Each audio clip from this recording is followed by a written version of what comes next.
Welcome back to I've Got Something to Tell You with Tayler and Colleen. I don't remember what episode it is. We'll figure it out. Yeah. It's whatever episode you want it to be. I'm going to go with episode 100. Well, that doesn't work. I take it back. I know. Well, we have some exciting news. Yeah. If you missed the last live event, we're doing another one. Yeah. We are going to be at Bottle Shop in Tempe, Arizona on November 3rd at 6 p.m. We're really excited. We met the owner yesterday and it's just a really cool spot, super chill. The vibe is good. I feel like we go off vibes. The vibe. Yeah, it was definitely our vibe. And shout out to your dad for putting that hooking out there. us up. Yeah. He was so nice. He was like introducing everybody. Yeah. I felt really cool. Too. But yeah, it was really cool in there. So I'm excited. Same. But yeah, we got to figure out what our stories are going to be. But yeah, we love doing. I feel like I'm really excited about these like live events that we're getting like more of them. Mm-hmm. Feel like a little bit of the fear has left. I don't know if you feel the same. I do feel the same. A little bit. I'm still scared. You're like, whoa. Yeah. I feel like it's more exciting now, and we kind of talked about this. Like, I just like the live events because it's like we get to like connect in person with people. Yeah.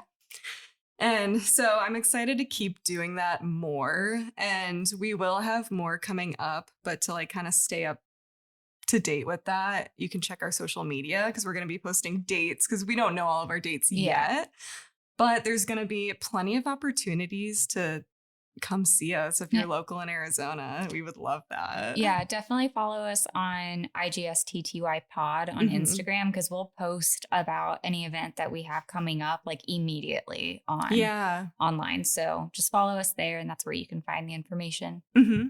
Yeah. And hopefully we see you there. Yeah. But bring anyway, a friend. Yeah, bring a friend. Bring multiple friends. Bring all your friends. Just bring everyone. Make some random friends and then bring them. And they will become fans of our podcast. Thank you. Thanks in advance. Thank you. So I have a classic spooky story for you that I'm really excited to tell you.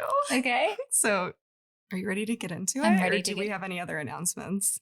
I don't think we have any other announcement. Well, I guess the most important one that we need to remind people about, like we're doing a lot of stuff with the podcast, but what helps us is if you guys rate, review, subscribe to the platforms that you stream the podcast on. It just helps us find new listeners. It helps us reach new people. And so that we can continue to do all this like really cool stuff. Yeah. But we got to grow. It costs $0 to support us. Just press the button. Less than pause 10 right seconds. now. Hit the pause button and go rate us. You could do it while you're listening. You don't even have to pause. That is true. You can multitask if you like to multitask. I challenge you to multitask right now.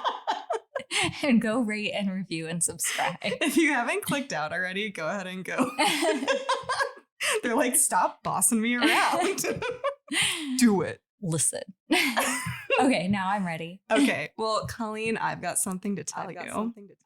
So we're going to be covering the Sallie House today. Sallie? Have you heard of that? No. Wait, really? Really? Oh. I feel like I disappointed you. I'm sorry. No, I'm not. I feel like you've heard of a lot of them, so I guess this is exciting. Okay. Okay, so this takes place in Atchison, Kansas, which was founded in 1854. It's perched along the winding banks of the Missouri River. The town is filled with cobblestone roads, grand Victorian homes, and lots of scenic, hilly views that overlook the river. The town quickly became an important river port for trade and passengers, so you could say it was booming. So anyway, this isn't just a town with a haunted house. This is a very haunted town. So before we get into the Sallie House, we're going to do a little tour of the town and all their little haunted locations. Oh, there's multiple? Yeah. Oh, geez. Which I didn't know until I was researching this because I've always heard of the Sallie House. I've seen people investigate the Sallie House, but I didn't know like the entire town had a reputation of being haunted.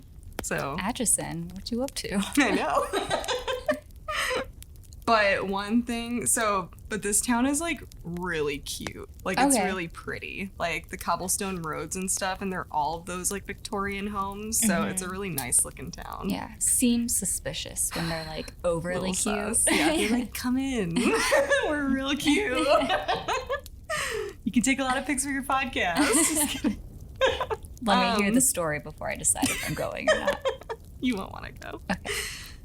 So, starting with the McIntyre Villa, built in 1889 by John McIntyre, who was an Irish immigrant who made his fortune in manufacturing harnesses and saddles. This home was massive, and it was beautiful. Like, it's a huge Victorian home, and it has like a blue roof and like the red brick. Of course. Yeah. But yeah, it looks a lot like I kind of feel like the Villa Montezuma type looking homes and stuff like that, but it's huge. So John McIntyre passed away in 1902, and after his death, the home became a rooming house for decades. Over the years, there were 9 documented deaths, including one who took their own life. One resident passed away in a rocking chair in one of the rooms, and Rocking too hard. He's rocking too hard. He just rocked himself to death. Sorry. I mean, it's reported that the chair still rocks on its own. Really? Yeah. Just can't stop, won't stop. I know. He's like rocking even in death. If the chairs are rocking, don't come. I love that one. Other visitors report lights flickering, footsteps on upper floors when no one is up there, shadow figures in the windows. Has all been reported. Classic spooky behavior. Yep. Check that off the list. Check it off the list. Next on the haunted tour list is, I feel like you're going to like this, the Gargoyle House. You're just going to like this whole section. Okay, yay. I love a gargoyle. This home was built between 1884 and 1885 for B.P. Wagoner, who was a lawyer and politician in the town. And the local legend is that he made a deal with the devil to gain his fortune, and the gargoyles were symbolic in this pact. What does BP stand for? And I knew you were going to ask that, and I don't know. If he has a gargoyle house, it's Big Pimpin'. Big Pimpin' Wagner. Got to deal with the devil. So, and I know you're going to love this too. A later owner of the home attempted to remove the gargoyles. Hell no. He fell to his death. Fuck yeah.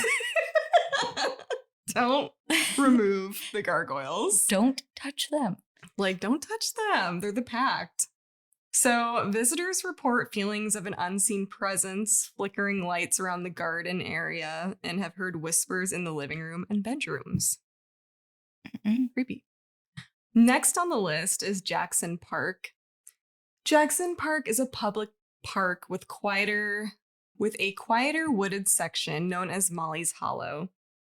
There are 2 completely different stories. I'm not going to go into details about them because they're so completely different. But the point is, a woman was murdered. Gotcha. And found hung on a tree. Oh. Yeah. Not good.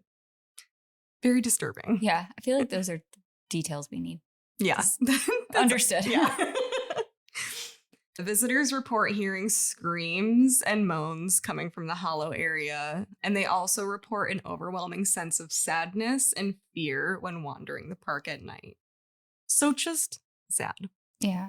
So there are even more haunted areas, but those are the main ones. We're not going to get into all of them because there's a lot, but you get the gist. It's a haunted town. Yeah. Lots of ghosts. Understood. Yeah. So we're going to move on to the Sallie House. And I wrote in here because I was like, I don't know if you've seen it, but you already said you haven't seen it. Okay. But it just looks haunted. Like it doesn't look like these Victorian homes. It almost reminds me of like, and like, no offense to like this, like a house in the South, I feel like. Okay. Do you know what I'm talking about? Like one of the really old ones. I think I know what you're talking about. Like you just look at a house and you're like, that shit's haunted. Yeah. And I'm sure it could be cute. She put a little more effort into herself. Yeah, she made herself a little prettier. Oh my God. We're joking. We're joking. It's spooky.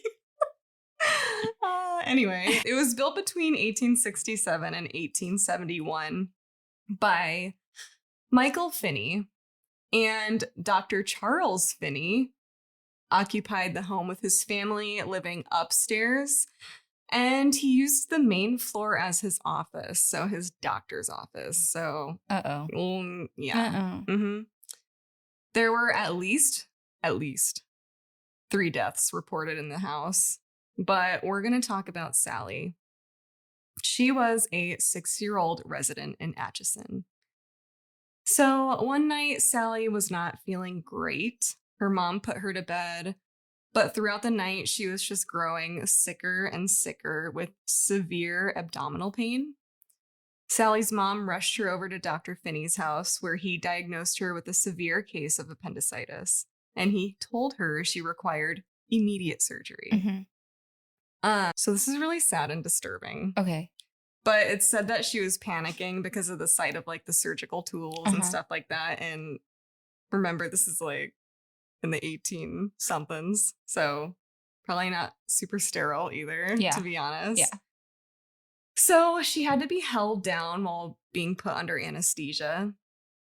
And he didn't wait for the anesthesia to take full effect before operating on her. So when I say that, I think maybe she was like dozing off. Like, I don't think he was like, her eyes are open. He's like, all right, time to start. Like, he just can't wait to cut into this poor little girl. Yeah. Jeez. So she woke up and she was fighting the doctor, probably having no idea what's going on. She's 6 years old. She probably thought she was being tortured. Yeah. And she did not survive the surgery, and she died on the operating table. So now it's believed that Sallie has remained there, her spirit angry and confused, which understandable. Yeah. So for the next 40 years, a woman lived in the home. No paranormal activity experienced, according to her. But in 1992, the home was rented by a young couple expecting their first child. Tony. I like Toby too. Could have been Toby. Tony and Deborah Pickman, who had a completely different experience. And guess who the target was? The man? Mm-hmm. Yeah. Because the home was fine for 40 years with just a woman in there. But the man, we always talk about this. Gotta mess it up. Yep. Ruining everything. So it started out pretty harmless. Soft footsteps in the hall where whoa, rewind, let me start over. Norman, take that out. Leave it in. Okay, so it started out pretty harmless. Soft footsteps in the hall when they were the only ones awake. At first, Tony thought it was just the old house settling, but the noises grew louder and more deliberate. One night, Deborah was in the kitchen and she heard a childlike giggle echo from the hallway. No. I don't like, no. And she would quickly walk over there. Nobody was there. I mean, I don't know who would be. Their child wasn't born yet. But. Yeah, still. Ugh. Honestly, you'd hope there'd just be a kid there at that point. Like, oh, you snuck in? Okay, it's fine. Just get out. Thank God you're not a ghost. Thank baby Jesus. So then it started escalating quickly and creepily. When the couple set up the nursery for their baby, the activity intensified. Didn't like the baby. Temperatures dropped suddenly, and icy cold spots would appear in the middle of the room. Their dog, normally calm, refused to enter the nursery, growling at empty corners. Dog. Yeah, always trust the dog. That's like an immediate red flag when the dog doesn't even want to go in there. Mm-hmm. Get rid of the baby. Keep the baby. Just kidding. You know what? Sallie doesn't want a baby in the house. Or Tony. Get rid of Deborah and the dog. Yep. Honestly, sorry, babies. I know. She's like, At times, the couple would hear the soft rattle of one of the toys, even though no one had touched it. Nobody was in there. There was no draft. It was just rattling away. Hate this. As Deborah's pregnancy progressed, the atmosphere in the Sallie house seemed to thicken. The creaking of the old floors became more pronounced at night, echoing down the narrow hallways like footsteps that didn't belong to anyone living there. Shadows that Tony and Deborah had once dismissed as trick of the lights now darted across corners of the rooms, flitting just like out of sight, leaving the couple with the unnerving feeling that they were not alone. And it was not the dog. Yeah. Whatever was in the house was now making itself very apparent, like it wanted their attention, not like just like, you hear that quick little footstep? Oh, it's just your imagination. They're like, no, I'm here and you're seeing me. I don't like that either. Yeah. So one evening, Tony sat reading in the living room when he felt a sudden sharp scratch across his forearm. Looking down, he saw thin red marks that had appeared without any logical cause. Later that night, as he walked down the hallway to check on Deborah, he felt a force push him forward from behind, sending him stumbling into a wall. Oh my gosh. Pissed off. So he was freaked out and he's like, okay, whatever's in this house doesn't like me. Yeah. So Deborah experienced her own terrors in the darkened bedroom. As she lay in bed, the air around her seemed to get like thick, and she felt the pressure of someone pressing down on her chest, kind of like that sleep paralysis feeling. Mm-hmm. But she also said it wasn't the feeling of like the heaviness from her pregnancy either. It felt like someone was literally like standing on her or something. The room would go unnaturally cold. Sleep became impossible. Each night a battle to ignore the oppressive energy in the room. Together, Tony and Deborah began to feel a growing sense of dread. And because in the beginning, they explained it as like kind of like playful and mischievous, like a little giggle there. None of that. No, like I wouldn't think that, but that's the way they describe it. And now it's getting darker, it's getting more intentional, and it's getting threatening, obviously, because Tony's getting fucked up. Yeah. So she finally gave birth, and guess what her son's name was? Sallie. Tayler. No, was it really? Yeah. So anyway. With the E too? Huh? With no, I would. Well, actually, I don't wish. Yeah. No. Leave that on Taylor Swift. Why did I say that? So they hoped that after having their baby, that the home would like settle down, which I don't know why they would think that, because it was getting more angry. If anything, the more pregnant she was getting. Yeah. And they clearly didn't like the nursery. So it's like, these freaking idiots. Right? So the nursery became the epicenter of the house's unsettling activity. The room was painted a soft pastel, sunlight filtering through. They had lace curtains during the day with a mobile of tiny stars and moons hanging above the crib, which I didn't know those were called mobiles. I was like, what's a mobile? But anyway. Mobile. Is that what it is? Mobile? I think yeah, I think you can pronounce it both ways. Whatever the spinny thing about I know nurseries. Yeah. So it began subtly. Now I don't know whether to call it a mobile or a mobile. I think you can pronounce it. I think I've always heard it mobile, but that might be a like Pacific Northwest thing. Mobile? Yeah. I'm going to say mobile. You like that better? I do. It's your choice. I feel like you're always right. So I'm going to go. No. I think it's like how people say different words. Like in accents? Like in different parts of the country. Mobile it is. You go with whatever you feel. Now I don't know. I'm sorry. I did not mean to like give you this. Okay. Sorry. This is because I'm always asking Colleen how to pronounce things. I've done this to myself. So yeah, that was obnoxious of me to. No, it wasn't. Yes, it was. Plus, I say it and then I'm like, I look at it really quick. I'm like, what you?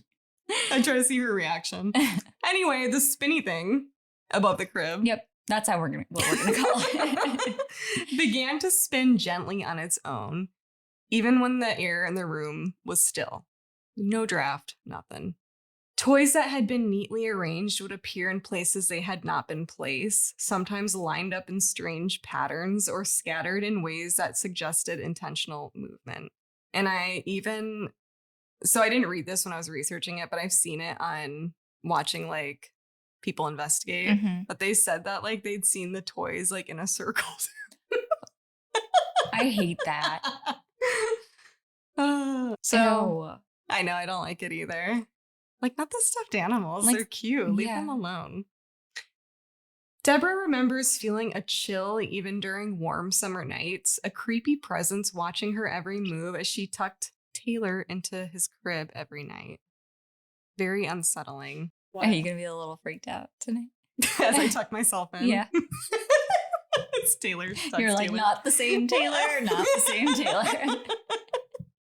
Tayler with an E. Yep. Tayler with an E. Just going to clarify that for any ghosts out there. I am not that Tayler. Then came one of the most terrifying events. One evening, Deborah noticed that Taylor's teddy bear was smoldering. Flames. I know. Without any source of like where the fire came from. It was, I almost imagine like, I don't think it like burst into flames. It looked like it, I feel like it's like tiny, like, you know what I'm saying? Yeah. Like flames. Like embers? Mm-hmm. Yeah. Okay. Tony rushed in, snuffing out the fire with his hands, but the bear itself had not been near a heater, a lamp, or a candle. No smoke detector had gone off. The small fire seemed to ignite and kind of extinguish itself, since it was just like embers, like you were saying. Leaving the couple shaken and questioning everything they thought they knew about their home. And that's what it took. I know, that's what it took. One thing I forgot to write in here is they would also find like candles lit when they didn't light them. Creepy. A little pyro ghost? Huh? Pyro ghost? I guess so. Or like fire. And then your favorite. Framed photos that had been hung carefully on the nursery walls were found flipped upside down. I hate I remember that. you said your brother used to do that to you. No, he used to flip. He didn't used to flip. His was stupider. Him and his friends thought this was their favorite prank, and they would do it at like everybody's house. They would flip everything in the refrigerator upside down. Oh, for some reason I thought it was the pictures. That would be funnier or scarier. This was so, but it would like you just open the fridge and and throw you off. You're like, why? It's just why? So anyway, they would rehang them, fix them, and then they'd end up inverted again. Hate that. Yeah. Like, why upside down? There's something so unsettling about that, though. About it being upside down. Like, really, there is. Yeah. I don't like it. Like, imagine if we walked in and all your pictures were upside down. Like, I would leave. I'd throw up. I would too. Sub's like, what's going on in here? So it became more aggressive. Tony kept waking up to scratches and red welts that would bleed, that came out of nowhere. Both Tony and Deborah began to see apparitions, like full-on apparitions. They saw a small girl thought to be Sallie. She had blonde hair, and I think they said she was wearing like a blue dress or something too. Cute. But they'd see her dart across the hallway or appear in the corner of a room just out of reach, almost like taunting them with these sudden appearances, like freaking them out. But aside from that, they would also see larger, dark shadow figures that would materialize out of nowhere. And they would leave a presence that felt hostile and heavy, like not good. So not just Sallie. So they were desperate for answers. The Pickmans reached out to a psychic, and when she entered the home, she immediately sensed the young girl, Spirit Sallie, lingering in the hallways and the nursery. But there was something more, a malevolent energy, the psychic explained, that seemed protective and angry, a force exerting itself over the house and over anyone who dared to enter. It was unclear whether this energy was tied to Sallie's story or something older and darker. And there have been a lot of theories and like other psychics that have been in the house that say that's a demon. Oh, yeah. And because like we know, demons like to pretend to be the most innocent looking thing. So it could be either or.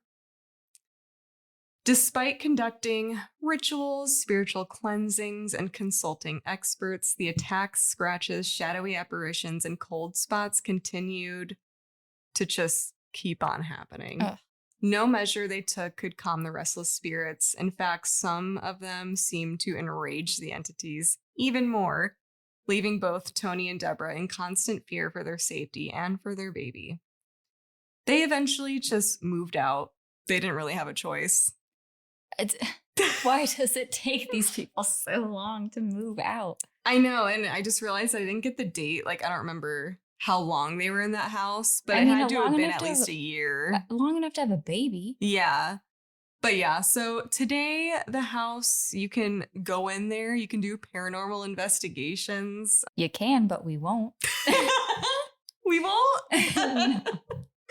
You mean that story didn't talk you into going Absolutely to not. Kansas? No. Okay. I respect a 6-year-old if she is if she's not getting any help from a demon and was doing all that on her own. Mm-hmm. Respect.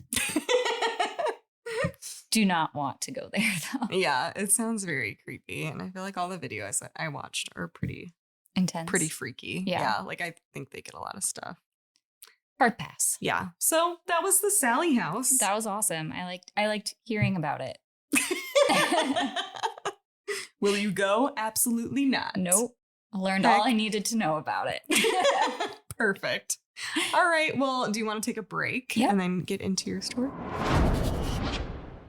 And we're back. We are back. And Tayler, I've got something to tell you. So I'm sticking with spooky season, and I'm excited to tell you this one because I feel like it's got a little bit of stuff that you like in it too. Ooh. I am going to tell you the true story behind the Corpse Bride. Oh, okay. I don't know anything about this. I'm excited. Okay, so I think, where would you expect this to take place, you think? Like, if I told you the Corpse Bride, where that originated from? I don't know. For some reason, when you say the Corpse Bride, I think of Frankenstein. Where does he take place? Wherever he takes place, that's what I imagine. But like, more like rural, kind of creepy town. Mm-hmm. Yeah. This is in Key West, Florida. Okay. That kind of makes sense. I feel like Florida's weird. Yeah, Florida's full of crazies. Okay, so Key West, Florida in the 1930s. This is Hemingway era with his 3-toed cats running around in the humidity, palm trees everywhere, and lots of linen and wide-brimmed hats. Your favorite. Yeah. Love me a hat. But our story is actually going to start with a man named Karl Tanzler. He's born in Germany in 1877. He's a bright kid. He's super curious, but he's a little odd. Always. They're always odd. Yeah. So from a young age, he's obsessed with machines, electricity, and medicine. Basically, he's like one of those kids that like tinker with stuff in order to like break it down in order to understand how it works so that he can put it back together. Which, always impressive, but when you're this guy, scary. Yeah. Something else that sets him apart is that Karl claims he started having visions at a very young age. He said that one of his ancestors, a Countess von Kosel, appeared to him and showed him a face of a woman with dark hair and olive skin, who she told him would one day be his true love. And Karl believed it. He carried that image with him like it was a prophecy and was obsessed with this woman. Like, Karl, it was a dream. Karl! You idiot! I'm just kidding.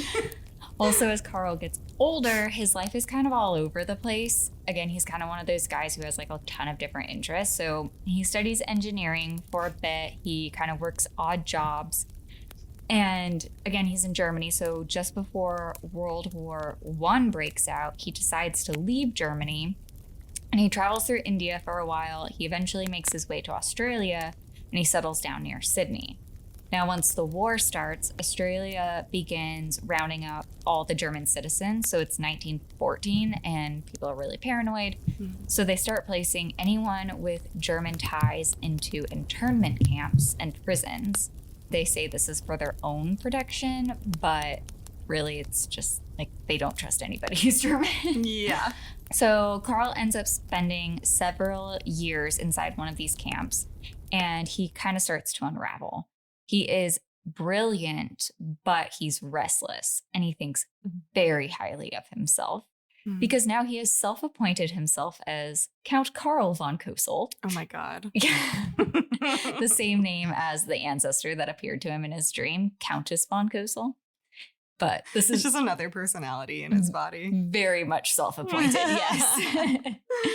So while most people in this camp just want to get through the war alive and are kind of like, okay, this kind of sucks, but at the same time, like, we're semi-protected, Karl decides he wants to escape.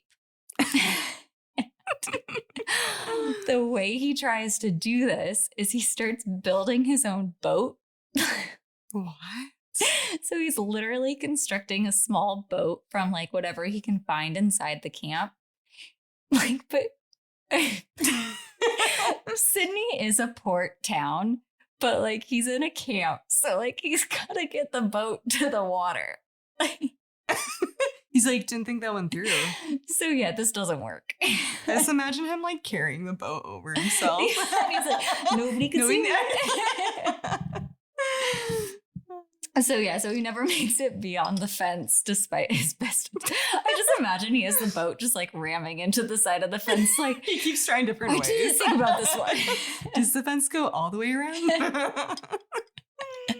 Where's the water? So brilliant with that kind of building stuff, but idiotic. Yeah, brilliant idiot.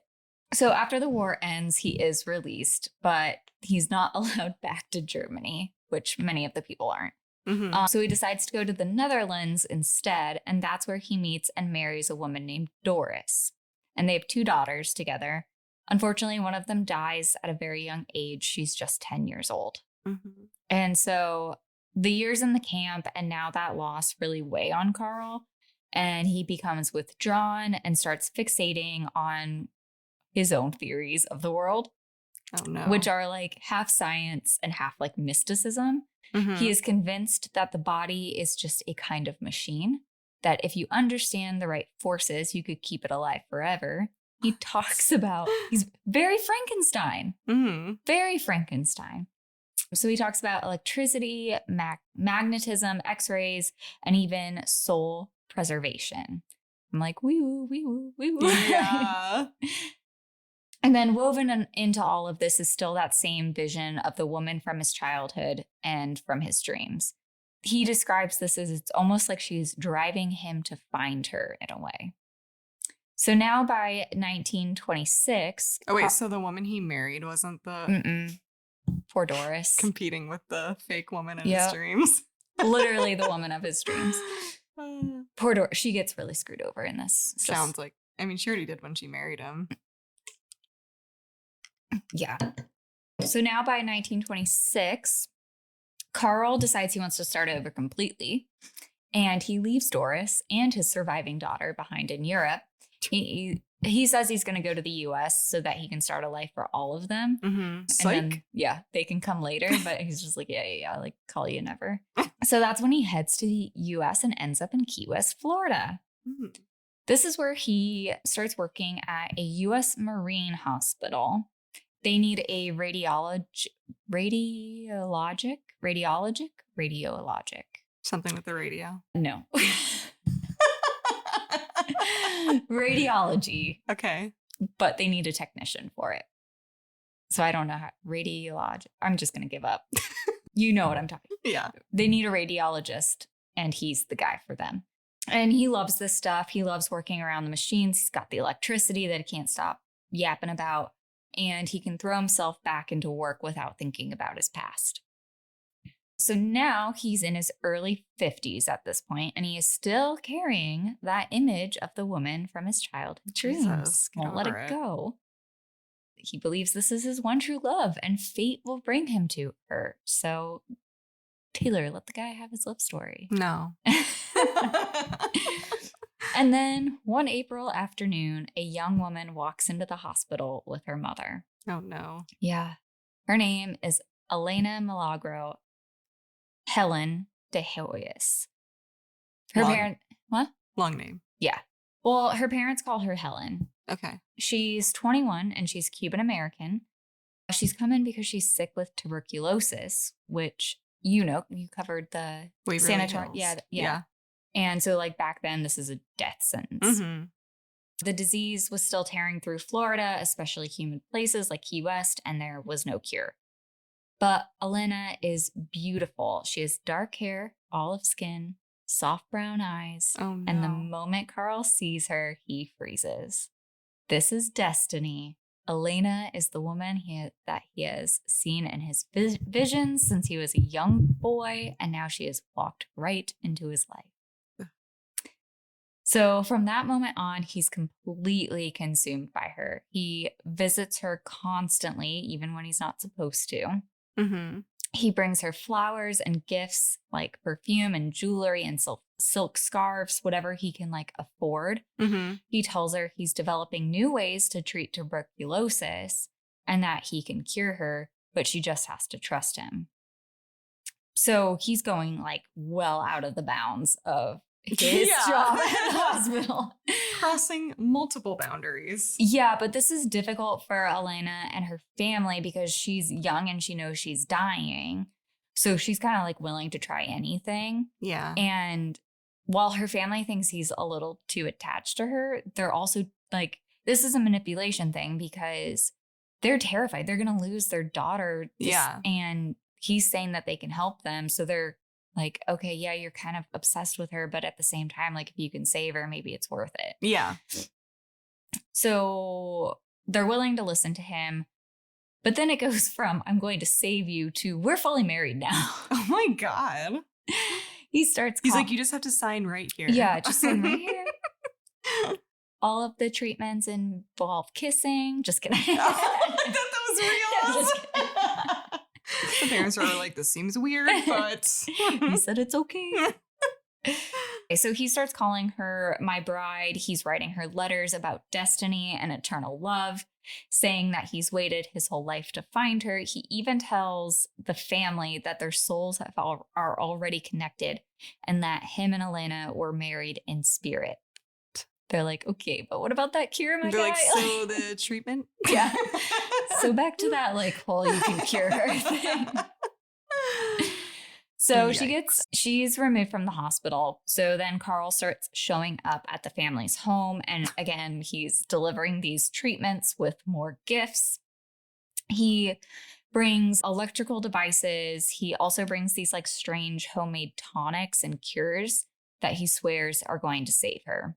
He builds like little machines that he insists will destroy the infection. He spends every freaking waking moment trying to keep her alive, but her health is just declining day by day. Mm-hmm. It is also very important to note that Elena never encourages his advances. There is no record that she ever felt the same way about Karl and that she had no interest in him whatsoever. Oh, yeah. I could see that because he's completely delusional. Yeah. So he's complete psycho, but she just did not have the energy to fight him off, but felt that was important that we got your back, Elena, and he was a psycho. Yeah. So after months of these treatments and visits and Karl's constant hovering, Elena dies in October of 1931. She is just 21 years old. Mm-hmm. He is also in his 50s. Keep that in. Yeah. Karl is devastated. He offers to pay for Elena's funeral, handle all of the arrangements. And it's not really an offering. It's more like, I insist. Mm-hmm. So he has Elena dressed in a fancy gown with a veil and jewelry. And then he arranges for her to be buried in an above ground mausoleum at the Key West Cemetery. And this is actually really pretty. It's white stone, ornate, like completely over the top. And the family is kind of thankful and they give him permission to do this because it's well beyond what they could have ever afforded to have given her. So they think he's being generous and mourning the woman that he couldn't save. What they don't realize is that Karl designed the tomb himself and he kept the only key. Of course he did. Of course he did. So after the funeral, he starts visiting the cemetery every single night. I saw that coming. Yeah, from a mile freaking An away. above ground one too. Yeah. That. So he brings her fresh flowers, sits by her tomb for hours. He also plays her favorite music in Spanish next to her and just talks to her. Normal stuff. Even in death, she's probably like, get out. Get Go away away from from me. me. No. She's like, I had to die and you still won't leave me alone. Again, this would be semi-romantic if she was into If it was an actual thing. Yeah. Yeah. However, it is. Yeah. So locals see him out there constantly, and he's just like this quiet, lonely man, constantly keeping vigil in the dark. And like we talked about, at first people think it's kind of sweet, like he might have some guilt by not being able to save her and like was definitely in love with her. But then they're like, okay, this is every night? Yeah. Okay, well, we're getting a little weird. Mm-hmm. And then they start hearing him talk about her spirit. Karl tells anybody who will listen that Elena's ghost speaks to him. He says she appears in the mausoleum, glows faintly, and tells him that she's lonely. She doesn't want to be cold, and she doesn't want to be alone in the dark. Okay. I don't trust this guy's visions. No, I think he's probably like schizophrenic or something.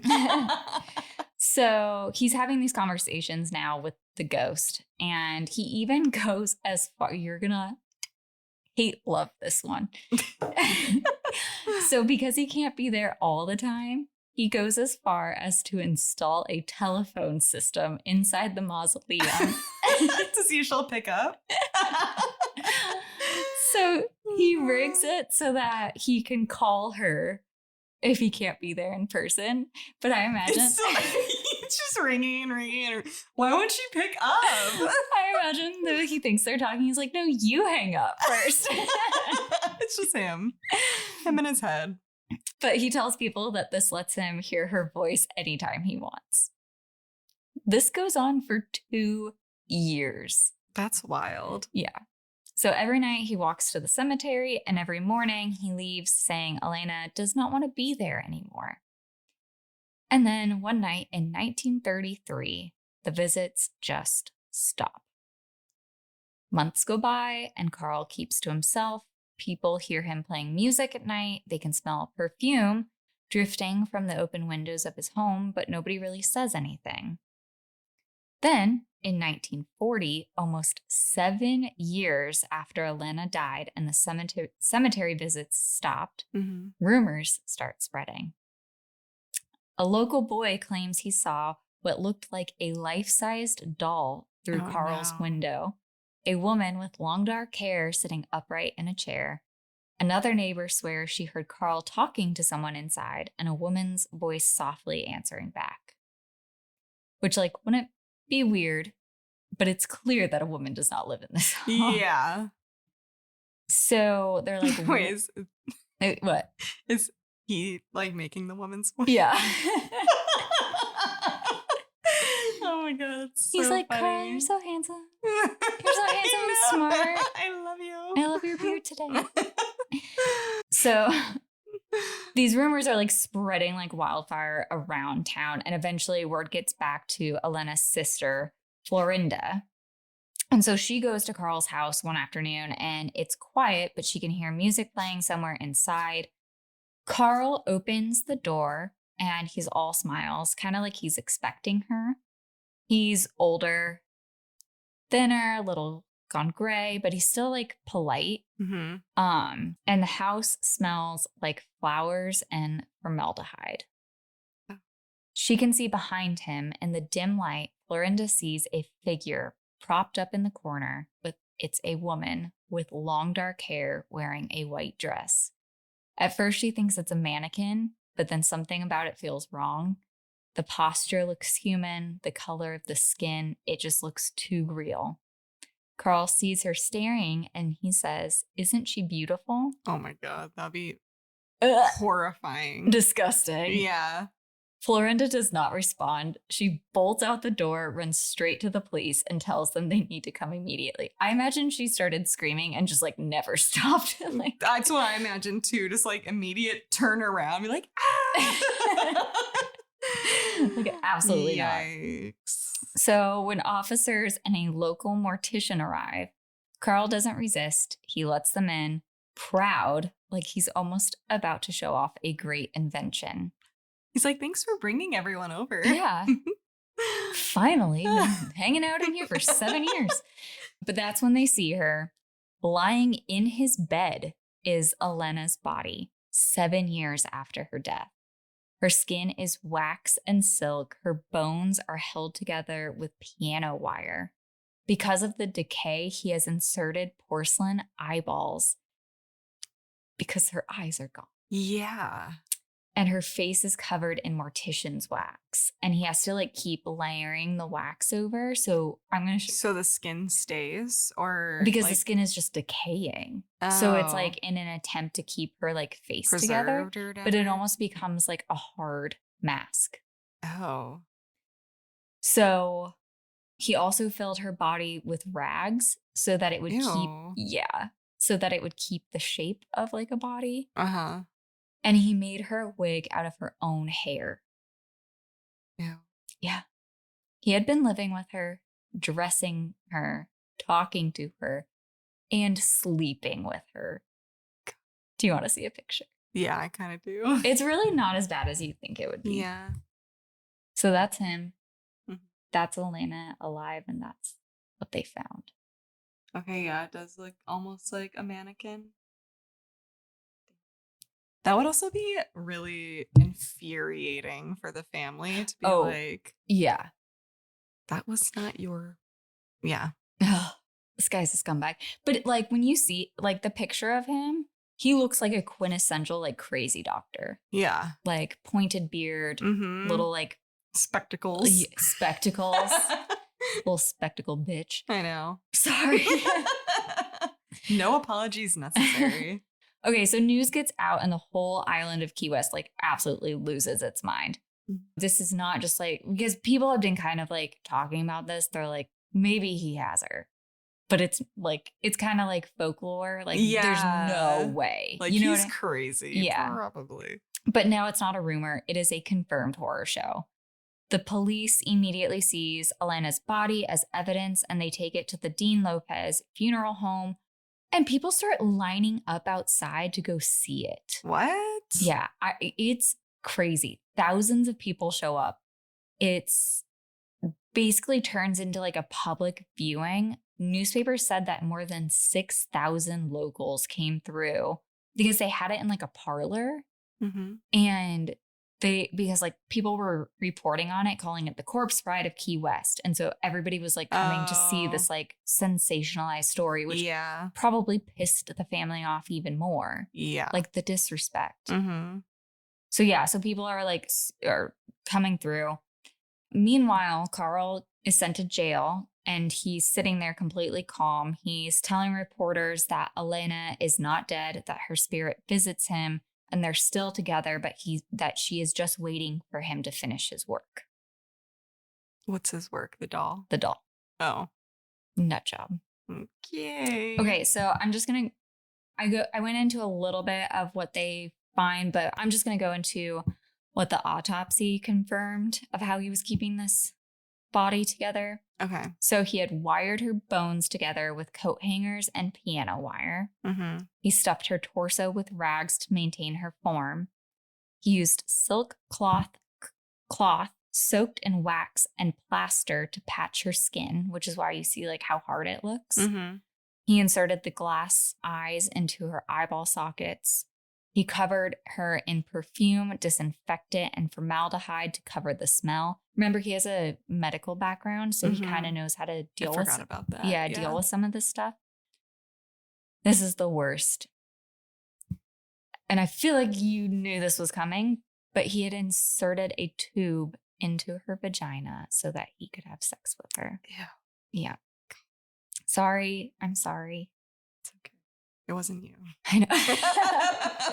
You're just reporting it. Yeah. So Karl goes to court and it gets even wilder from here. Wilder. So he tells the court that he loved her and that she begged him to take her from the tomb and that he was caring for her the only way a husband could.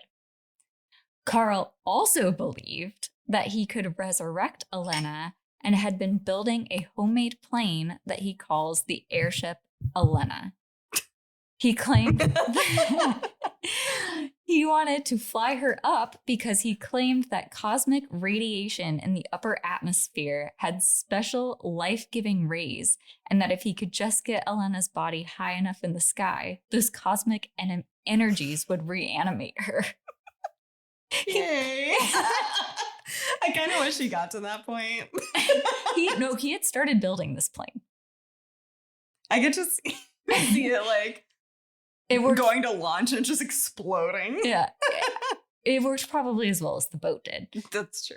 So Karl is charged with maliciously destroying a grave and removing a body without authorization, which understatement of the century. But yeah, you're going to be pissed because by the time that he actually gets charged, the statute of limitations has expired, which means there's a statute of limitations on any crime.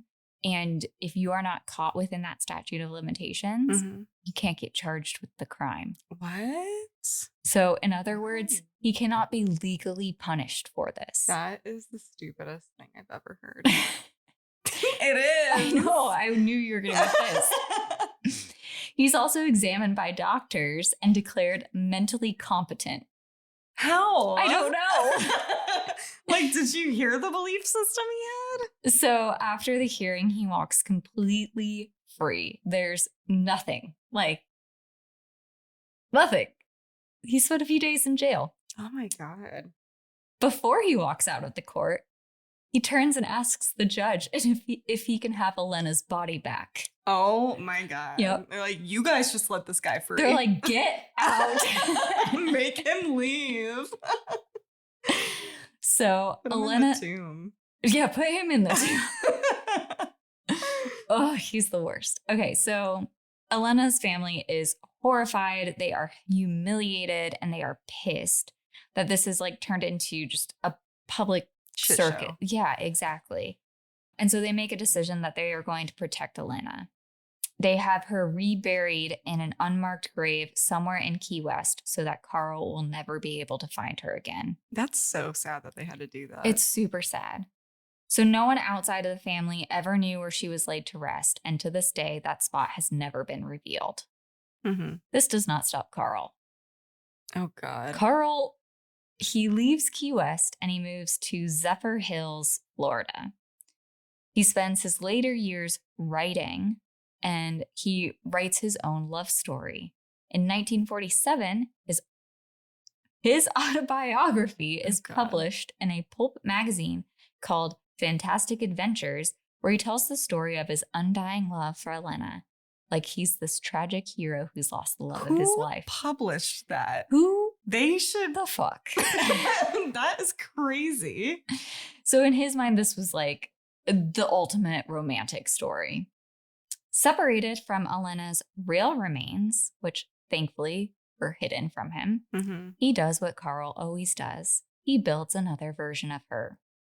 He uses a death mask to create a life-sized effigy of Elena, dresses it in silks and jewels, and lives with it in his small home. In July of 1952, Karl Tanzler dies at the age of 75. Oh, God. His body is not found for 3 weeks after the death. He is discovered lying on the floor behind one of his organs, like the musical instrument organ, not the inside. At this point, like, I don't know which organ. You're like, I don't care. But above him, on a shelf wrapped in silk and a robe, is a wax figure of Elena. There are also a lot of rumors about what actually happened and how he was found. Some say he was actually found holding the effigy, like the life-size doll of Elena, in his arms. But that's never been like fully confirmed. But yeah, that is the twisted, true story of the corpse That was bride. wild. You love it? I wasn't expecting that. That is crazy. It's nuts. Wait, so he was convicted, or not convicted, but that was in like the 1940s then? Because Yeah, it was by the 1940s because he lived with the body for 7 years. Okay. Yeah, because when they do those like psychiatric checks, I mean, they've probably changed a lot over the years, but I was like, how out. Yeah, and he was like pretty smart. And I feel like they're like if you're smart enough. Isn't that when they're like psychotic because they're like insane, but they're really smart and they know how to like. I think it's more of like a sociopath, maybe. There's like some kind of crazy. There's some, that, there's some differentiation. Yeah, where they can like play the part of like, I'm fine. Yeah, like they're smart enough to trick the system. Yeah, it's like they have self-awareness around how crazy. But that's what's like so interesting about. I know I bring up Mindhunter all the time, but like that's what's so interesting about those guys that like study these people is because they find tactics in order to like break them down because they know they're smart enough to like manipulate them. Yeah. But like the BAU people are smart enough in order to identify those manipulation tactics and use their own manipulation tactics to like counteract them. Yeah. Which I just find fascinating. No, it is. Yeah. It's just a giant like mind fuck. Yeah. To be honest. It is. But yeah, no, that is super interesting. Well, that was a crazy story. Yeah. I feel bad for her family, but I'm glad they got to bury her. Yeah, she's finally laid to rest. Well, that wraps up our stories for today. That was a good one. I loved them. That was a fun one. Yeah, it was. So if you guys want to send us any scary stories, you can email us at igsttystories@gmail.com. Or you can reach out to us on social media. And follow us at igsttypod. We're on Instagram. Yeah. Oh, sorry. You say it. TikTok, YouTube, and Instagram. It's usually your part. Anyway. We're all over the place today. It's a day. But yeah, thanks for listening. Later.